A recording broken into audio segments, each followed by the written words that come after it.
Certainly. I thought the training was very good. Being on a board of directors, your time is always very precious and very difficult to volunteer. A lot of times you don't have experience with prior board knowledge of what is required. I thought Matthew was very clear and concise as an explanation. The PowerPoint presentation was very clear and concise.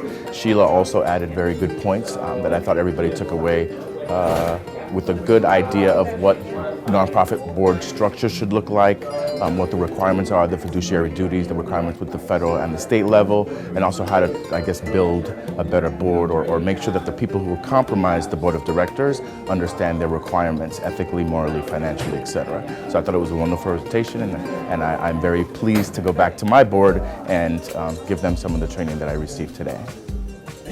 So this was actually very informative. I learned a lot. A lot of it has to do with updating the board, updating our documentation, and definitely making sure that everybody, including staff and volunteers, are really on board and up to date with all the new laws, but also regulations and good practices. So this was great. Thank you. We're just forming, and we need articles of incorporation, conflict of interest policy.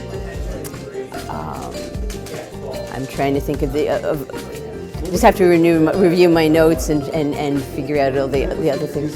And now I know more about what the board's obligation and their goals to do, and planning for the next level, the strategies which you have to do to have the board help you, and to move up in the next level with your nonprofit organization.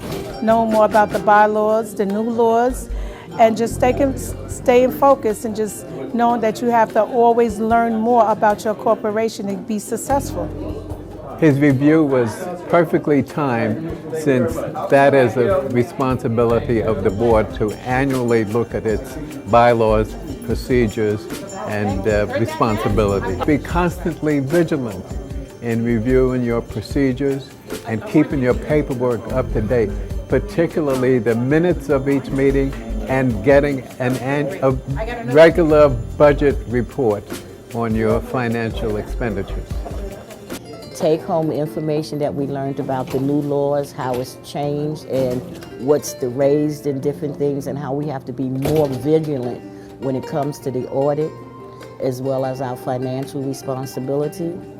And even looking at all the things that we do in our books and keeping the minutes, and it's important that we make a book for every board member so that they can bring it back and forth. So that would be one of the goals that we're going to do, is to make sure that there's a book that has all our policies and different things in there, so that if we need the information, it'll be at hand for each board meeting.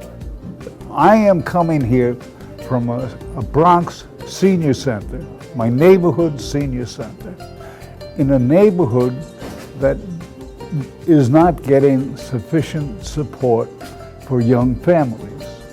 So the information I'm getting here will enable me to start getting on track to bring people of interest, vital interest in the improvement of services within our community.